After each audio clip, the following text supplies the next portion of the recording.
Imagine a vibrant discussion between people that includes both openness and critical thought in the pursuit of truth. The Purchasing Truth podcast is an experience, a journey, an exploration of the impact that negative messages in politics and the media have on our families, community, society, and nation. Join your hosts, Bill Stierle and Tom Hazard, to discover new concepts and language strategies that will reveal effective ways of establishing truth. This podcast series will tackle current events, leadership challenges, healthcare confusion, integrity in business, and many other areas that affect us all. Gain clarity and understanding of the various truth perspectives. Welcome to Purchasing Truth. Hey everyone, welcome back to Purchasing Truth. I'm Tom Hazard along with your host Bill Stierle, and we are going to talk about something that may not be all that surprising to you listeners out there, political detox. And boy, that sounds like we need some of that, doesn't it, Bill? Yeah, the detoxification of our political narrative is going to, we got to decide if we're going to get off of it, right? Get off of the adversarial language towards each other. And it's going to be really hard in the process of detox. And as somebody that has contributed and worked with drug and alcohol rehab settings in getting people to talk better to themselves and to help themselves through the detox, there's always the two pieces in detox. It's the chemical detox from the substance that the person is taking, but it's also the language detox, the things that they're saying about themselves and the world that set up, hey, I might want to check out by, drinking or smoking or taking the substance.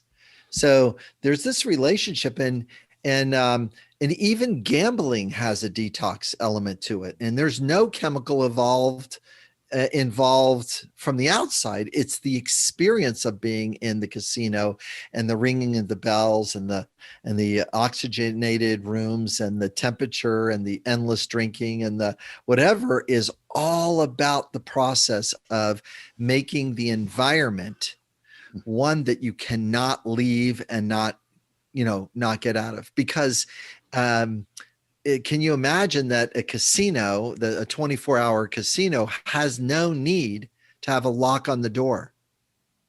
They don't lock the doors on a 24/7 casino because why are you locking the door? There's always someone here. Now, the challenge, though, is getting the gambler out and getting them away from the environment. And that's the problem with detox, is you got to not watch the news to escalate.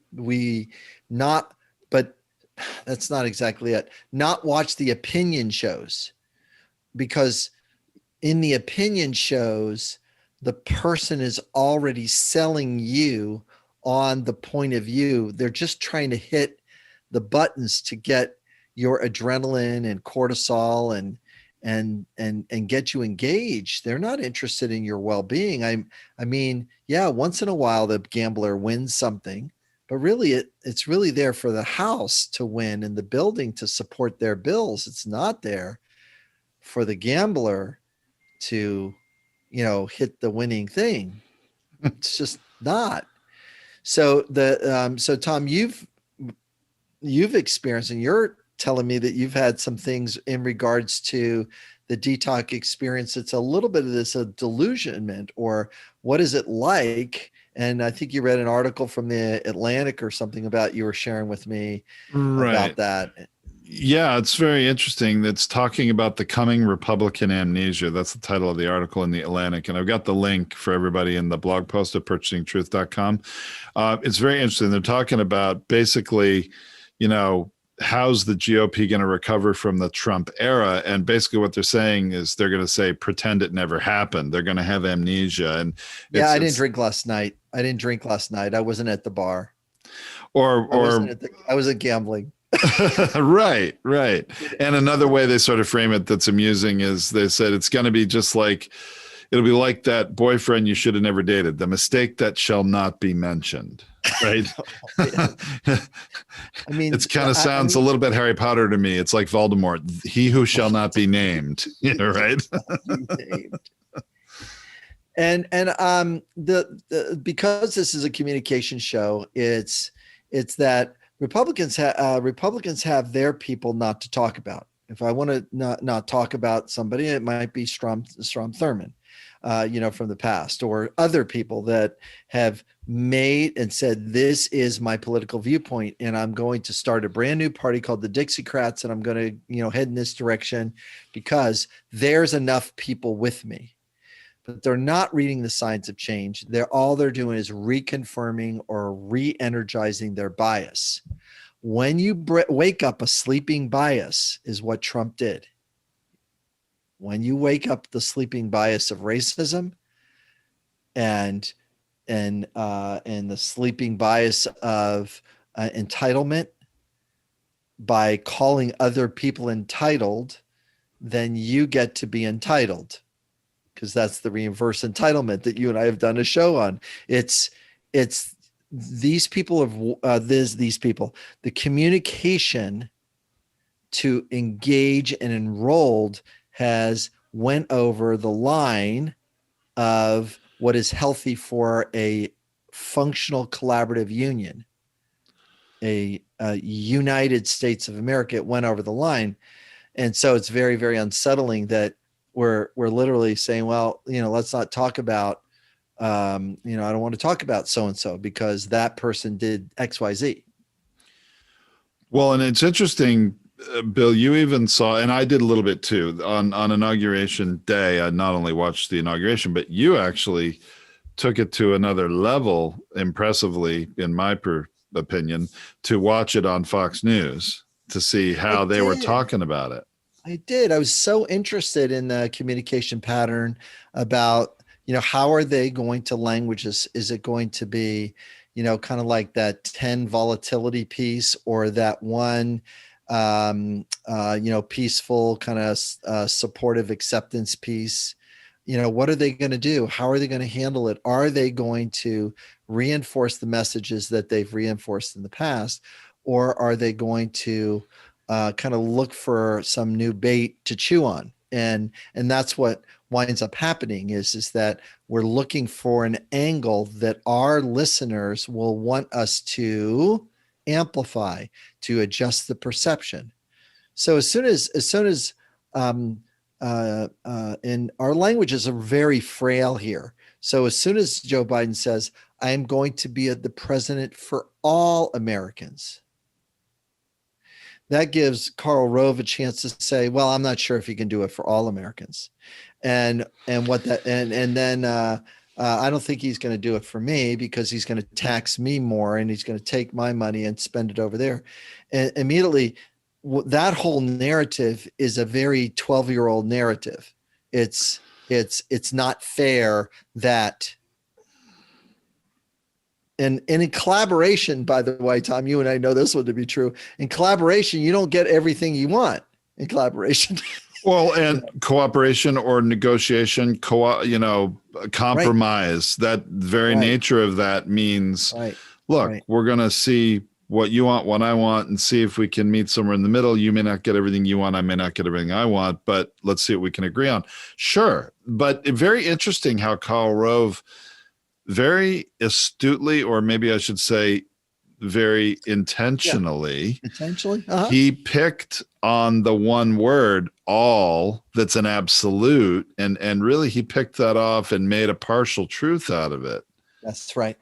Because he said, well, because it's probably easy for his viewers or the people watching him that day who are maybe less than big fans of Joe Biden's, to believe, for him to be a president for all of America, oh, look how many there are. It's easy for them to believe, to understand, how could he possibly be a president for all of us? He can't make all of us happy. Happy, right. That sentence has been, those words, the word happy has been one of the most problematic words in our Constitution. Really, the pursuit of happiness? Thank you very much. Life, liberty, and the pursuit of happiness. It's not the government is supposed to make me happy. It's just the government is providing me a safe place to pursue happiness. They flipped it. It has been flipped in a narrative that I'm not happy. It's the government's fault. It's the pursuit of happiness is different than delivering happiness. Yeah, yeah. Deliver. The government is not there to make you happy. If it were so, and if I am a peace-loving person and think many conflicts that we use military things, I would say, our military butts could at least take a 1/3 cut. But that's just me being peaceful. Now, am I going to say, well, I'm not going to pay my taxes because of that? There are people that think I don't want to pay my taxes because of this one thing that's against my value. That's not what the government's job is. The job is to provide the foundation and to make some choices through your elected official to make life more wonderful, more opportunities, foster, fund that entrepreneurial business that, employs 25 people in your city. Figure out how to make a Midwestern town unique and special. I mean, there's some rebuilding that needs to be done. As somebody that traveled through Kansas, before the pandemic, there's rebuilding that can be done there, and the reason why is because, you got, other world forces affecting the agricultural industry as well as other problems. Okay. So we're the pursuit of happiness and the government's not supposed to make us happy. Well, that makes sense to me that the government is there to provide some guardrails, a structure, right, some support to keep things from going off the rails, I guess you might say. And it to me, I guess I'm not surprised, but it is a little disheartening to see the narrative on Fox News yesterday, which was, the day that we saw this, that Karl Rove saying, well, he's not going to be for all the people. Now, I'm curious, Bill, if Joe Biden had made more of a statement of fact in his speech and said, I am president for all Americans, make it a matter of fact. I am, because that's hard to dispute. He is the president. I am the president for all Americans. And I am going to pursue this or strive for this. Would that have been harder for Karl Rove to pick off? Yes, he could not pick it off. He says, I'm striving for this. Some people are not going to like this. That's fine. I am interested in listening to that. Through your representatives that we have elected through a fair and reasonable, election, we will restore the process of a democratic process. And then he could have went into the next sentences is that it is clear. Now watch this sentence. And I would have put this sentence in his speech easy. It would have sounded like this. There were 74 million people that didn't vote for me. I am very clear that those people don't think that I am a leader for them, that I am an advocate for what they would like. Their values may differ from mine, and that's why they voted for former President Trump. I am here to restore and look to create common ground between our common values and our common needs. That's what it takes to build unity. Now, unity has been defined by something. It has been engaged this instead of it dangling up here, which they pick off very easily. No, I don't think he's unity. No, he's not. He's going to cave into the left wing. And that's what happened throughout the podcast, throughout the inaugural. What wound up happening is that Karl Rove came on, found the weak part of the language, came on, another 20 or 40 minutes. Let's go back to Karl Rove. And he had another message that reinforced the weakness of that one sentence. Then in the third thing, he went back the third time, another 20 minutes, 40 minutes later, he comes back, let's go back to Karl Rove. Karl goes, oh yeah, this thing, there were 73 million people. I don't think you could be a president to all those people. I'm going like, dude, that was a long way to walk us, and I appreciate the financial security, the money that's invested in the Republican Party and the Republican value set that they have. At the same time, and it's not to say that Democrats don't have their version of it, Tom, because we're a language show here. It's no question. It's they have their ways to say, wait a minute, I think we really need to clean up the homeless by this, and this, and then how much money you want to spend on that is what a Republican would say. You're going to spend $3 million on that?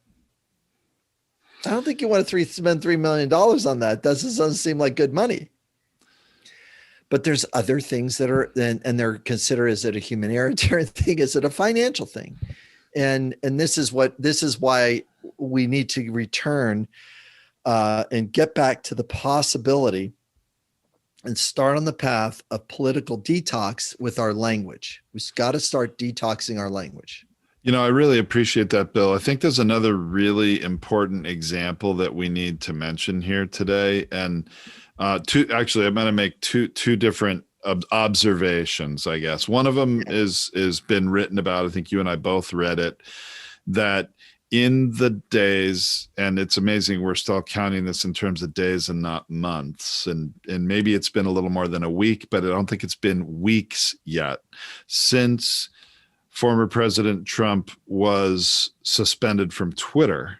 Yes. They've actually been evaluating the content being shared on Twitter among other social media platforms, and disinformation, the propagation of the spreading of disinformation has gone down 74% since Trump was suspended from Twitter.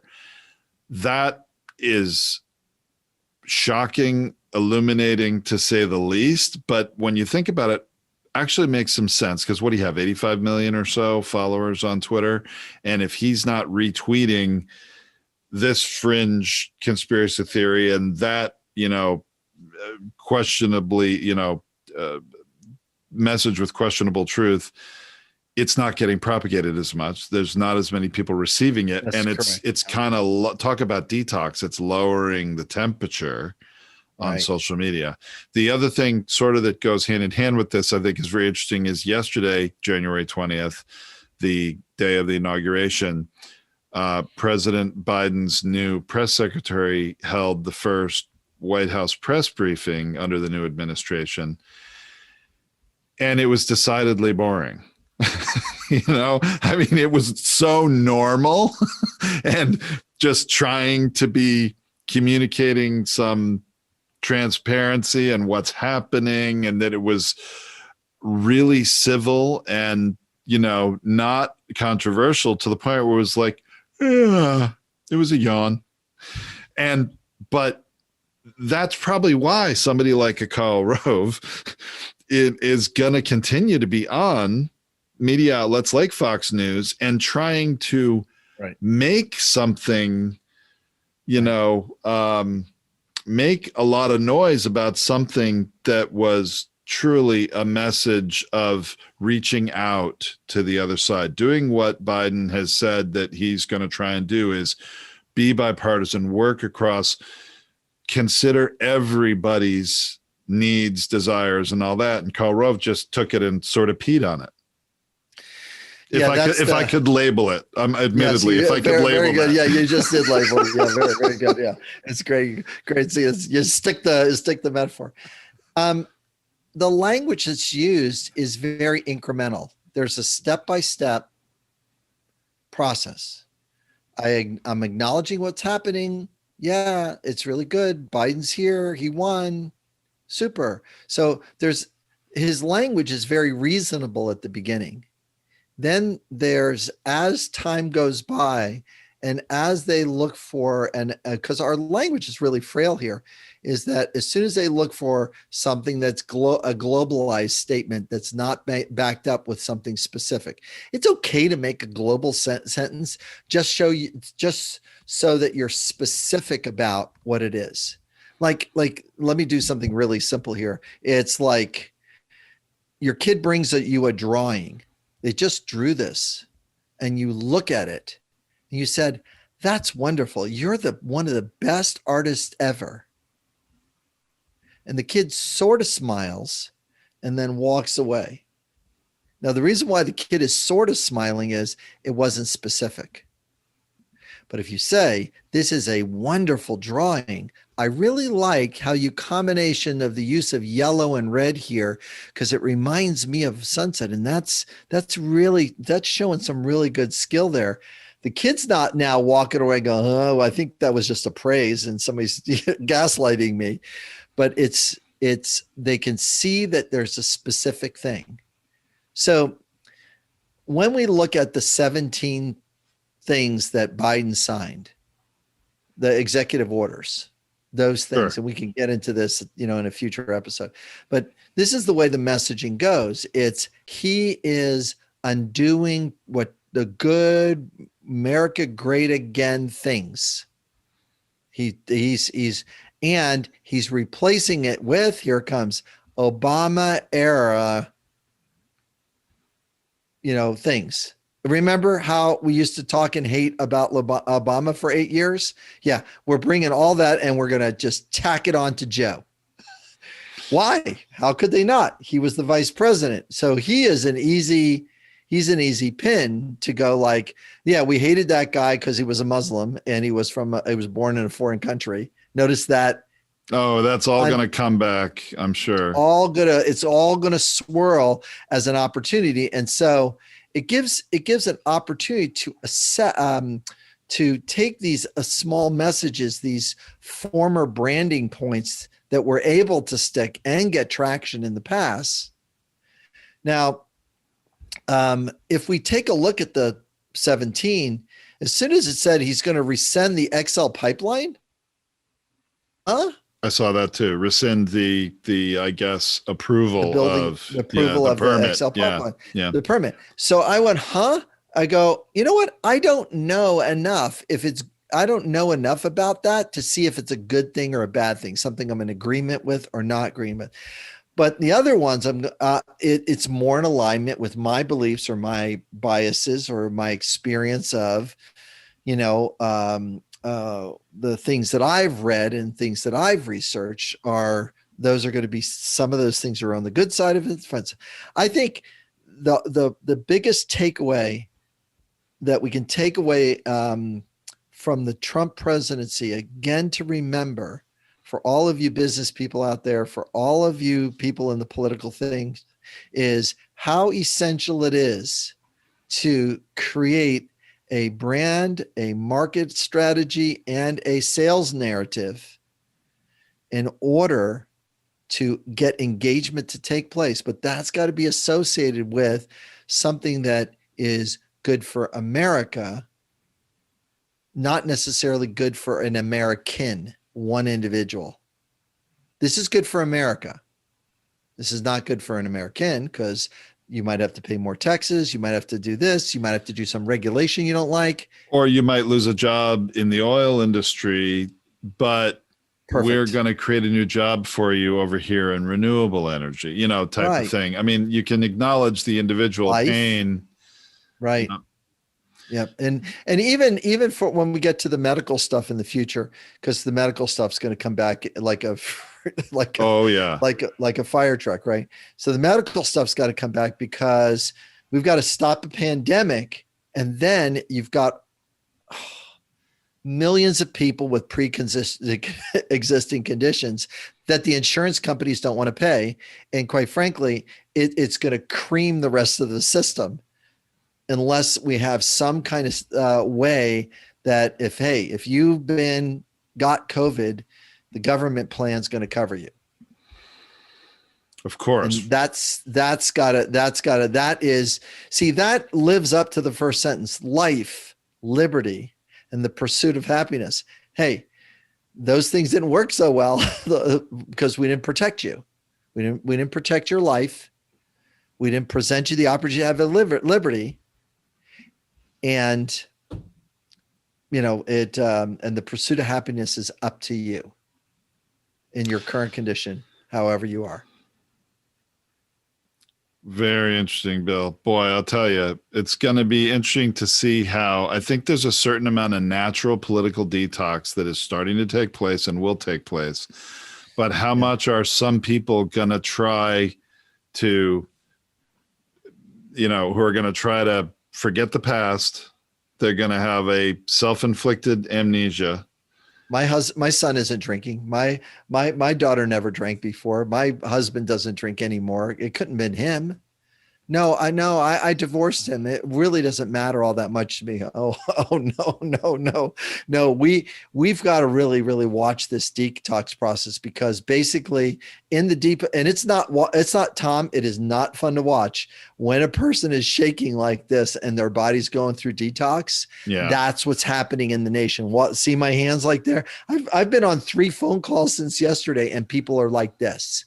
Oh, I mean, we read about, you know, a lot of serious followers of QAnon that were disillusioned yesterday when the big revolution didn't happen. They're like, what happened? There's supposed to be this huge thing. And they're all, you know, there's a lot of stories written about this. And then even some longer term detox. You and I saw, there was an interesting interview with CNN with Shepard Smith, who was the longtime Fox News journalist, this guy, it's interesting. I watched this, and I'll have the article and the video of his interview with, I think it's and let's come back to that one. I think we'll that'd come be back a good to one that. to come back to too, because that one has a couple good communication nuggets for all of us to realize how easily we can be hijacked by language.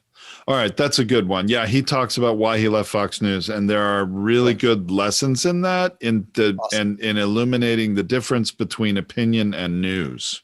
Yes, and we're going to get better at it moving forward, because there's it's really important to get those clarity lines. Listen, I can go to a comedy store and laugh it up, and somebody say something really foul and walk home and go like, I'd never say that in public, or and I am just glad to watch the comedian do it, because I can't. So anyway, all right, Tom, more to come. Thanks to everybody for listening. Really appreciate it. Thank you for listening to this Purchasing Truth podcast. We trust that you have enjoyed this engaging and thought-provoking conversation. Our hope is that you've received value, found clarity, and broadened your truth perspective in this episode. If you did, leave us a review or visit our website, purchasingtruth.com. Join us again for another informative and content-rich discussion here at the Purchasing Truth podcast. Don't just accept whatever information comes your way. Join the discussion. Discover your own voice. Purchase your own truth.